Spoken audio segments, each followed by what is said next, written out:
केंद्र सरकार ने प्रधानमंत्री किसान सम्मान निधि की 10वीं किस्त आज जारी की। प्रधानमंत्री नरेंद्र मोदी ने वीडियो कॉन्फ्रेंसिंग के माध्यम से 10 करोड़ से ज़्यादा किसानों के बैंक खातों में 20,000 करोड़ रुपए ट्रांसफर किए। किसान सम्मान निधि के तहत सरकार हर साल किसानों के अकाउंट में 2-2 हज़ार रुपए की 3 किस्तों में 6,000 रुपए ट्रांसफर करती है। योजना के शुरू होने के बाद से अब तक 11 करोड़ 9,09,130 लाभार्थियों के खाते में पैसा पहुंच चुका है। अगली खबर, नए साल की शुरुआत एक बेहद दुखद हादसे से हुई है। जम्मू कश्मीर में कटरा स्थित वैष्णो देवी मंदिर में देर रात करीब 2:45 पर भगदड़ मच गई। भगदड़ मचने से यहां 12 लोगों की मौत हो गई।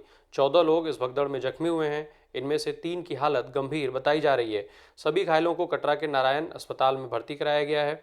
सरकार ने हेल्पलाइन नंबर जारी किए हैं। मीडिया रिपोर्ट्स के हिसाब से जम्मू कश्मीर के डीजीपी दिलबाग सिंह ने कहा है कि शुरुआती खबरों के अनुसार श्रद्धालुओं के बीच किसी बात पर विवाद हो गया था, उनमें धक्का मुक्की हो गई। इसके बाद वहां भगदड़ मच गई। मौके पर मौजूद लोगों का कहना है कि सुरक्षा के पर्याप्त इंतजामात नहीं थे। इसी के चलते एक श्रद्धालु ने वहां पर कहा है कि बड़ी संख्या में यहाँ लोग इकट्ठा हो गए और निकलने के लिए यहाँ पे कोई रास्ता नहीं था। अगली खबर, भगदड़ में जान गंवाने वाले उत्तर प्रदेश, पंजाब, हरियाणा और जम्मू कश्मीर के लोग हैं। हादसे के बाद भी वैष्णो देवी यात्रा जारी है। केंद्र सरकार ने मृतकों के परिजनों को 2-2 लाख रुपए और घायलों को 50-50 हज़ार रुपए मुआवजा देने का ऐलान किया है। वहीं जम्मू कश्मीर के उपराज्यपाल मनोज सिन्हा ने मृतकों के परिजन को 10-10 लाख रुपए और घायलों को 2-2 लाख रुपए की सहायता राशि देने की घोषणा की है। अगली खबर, प्रधानमंत्री नरेंद्र मोदी ने हादसे पर गहरा दुख जताया है। उन्होंने ट्वीट करके कहा है कि माता वैष्णो देवी भवन में मची भगदड़ में लोगों की मौत से अत्यंत दुखी हूँ। शोक में डूबे परिवारों के प्रति संवेदना। घायलों के जल्दी स्वस्थ होने की कामना करता हूँ।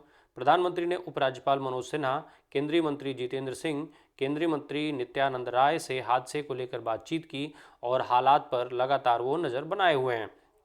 अगली खबर, केंद्रीय गृह मंत्री अमित शाह ने भी हादसे पर शोक जताया है। उन्होंने ट्वीट करके कहा कि इस दुर्घटना से हृदय अत्यंत व्यथित है। मैंने उपराज्यपाल मनोज सिन्हा से बात की है। प्रशासन घायलों को उपचार पहुंचाने के लिए लगातार काम कर रहा है। हादसे में जान गंवाने वाले लोगों के परिजनों के प्रति संवेदना व्यक्त करता हूं। अगली खबर, उत्तर प्रदेश के पिछले कुछ दिनों से में हुई छापेमारी को लेकर चल रहे जुबानी जंग में अब केंद्रीय वित्त मंत्री निर्मला सीतारमण भी शामिल हो गई हैं। वित्त मंत्री ने शुक्रवार को कहा कि कन्नौज के इत्र कारोबारी पीयूष जैन के घर छापे में मिले 200 करोड़ रुपए भाजपा के नहीं हैं, बल्कि सही पते पर छापे की कार्रवाई की गई है। इस कार्रवाई से यूपी के पूर्व मुख्यमंत्री और सपा अध्यक्ष अखिलेश यादव को बड़ा आघात लगा है। जो व्यक्ति रंगे हाथों पकड़ा गया है वह उनका दोस्त हो सकता है। सीतारमण ने कहा, यह बहुत दुखद है कि कर चोरी के मामले में हुई कार्रवाई को राजनीतिक रंग दिया जा रहा है। आपको याद दिलाते चलें कि अखिलेश यादव ने कहा था कि भाजपा ने गलत जैन के घर छापा मारा है और खुद के पैसे ही जब्त कर लिए हैं। चुनाव से पहले कार्रवाई पर उठ रहे सवाल के जवाब में वित्त मंत्री ने कहा कि चोर तभी पकड़ा जाता है जब चोरी होती है। आप कार्रवाई के लिए मुहूर्त की प्रतीक्षा नहीं करते हैं।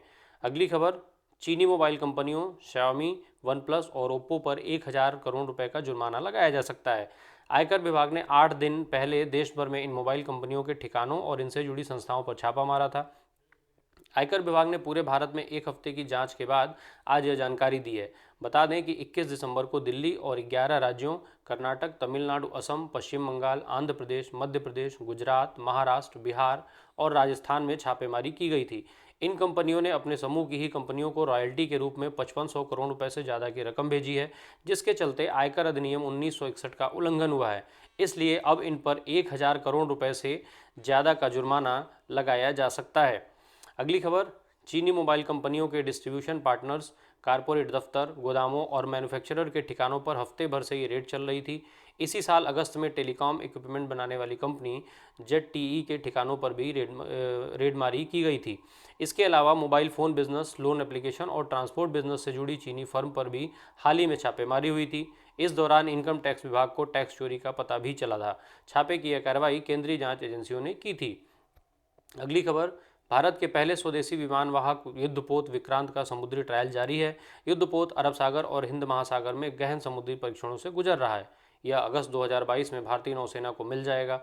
भारतीय नौसेना 6 जनवरी को गोवा में राफेल समुद्री लड़ाकू विमान के उड़ान के परीक्षण का भी संचालन करेगी।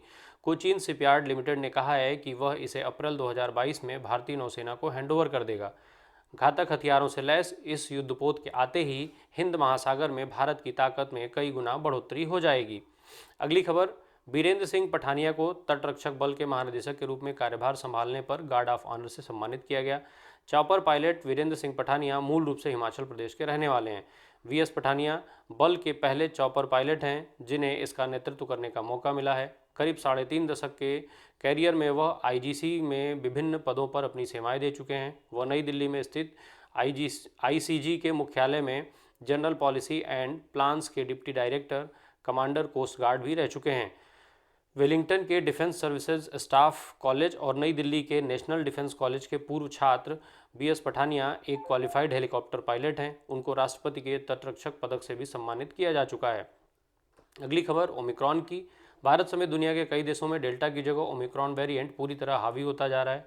देश में ओमिक्रॉन के मामले 1502 हो गए हैं। सबसे ज़्यादा 74 ओमिक्रॉन केस तमिलनाडु में मिले। 31 नए ओमिक्रॉन केस के साथ दिल्ली दूसरे नंबर पर रहा। महाराष्ट्र और दिल्ली में ओमिक्रॉन के सबसे ज़्यादा केस सामने अब तक के मामले में आ चुके हैं। महाराष्ट्र में 454 केस अभी तक सामने आए हैं। वहीं देश की राजधानी दिल्ली में ओमिक्रॉन के 351 मामले दर्ज किए गए हैं। हालांकि इस दौरान 488 मरीजों के स्वस्थ होकर के घर लौटने की भी सूचना है। वहीं कोविड के मामलों में भी अब तेजी से उछाल दर्ज की गई है। अगली खबर, ओमिक्रॉन से भारत में अभी तक 2 लोगों की मौत भी हो चुकी है। देश में ओमिक्रॉन से पहली मौत महाराष्ट्र में दर्ज की गई थी। यहाँ 52 साल के ओमिक्रॉन संक्रमित की मौत दिल का दौरा पड़ने से हुई थी। इसकी विदेश यात्रा की भी हिस्ट्री रही थी। वहीं राजस्थान में 65 वर्षीय बुजुर्ग की मौत भी ओमिक्रॉन से हुई है। अगली खबर, भारत में कोरोना संक्रमण फिर बेकाबू होता जा रहा है। संक्रमण की रफ्तार एक बार फिर तेज होती जा रही है। साल 2021 के आखिरी दिन देश में कोरोना के 22,775 केस दर्ज किए गए और संक्रमण से 406 मौतें हुई। एक्टिव केसों की संख्या फिलहाल करीब 1,04,000 के आसपास है। बीते 24 घंटे में 22,000 से ज़्यादा मामले सामने आए, जिसने सरकार की चिंता बढ़ा दी है। वहीं 8,000 लोगों के ठीक होकर के वापस घर जाने की सूचना है और रिकवरी रेट 98.32% है।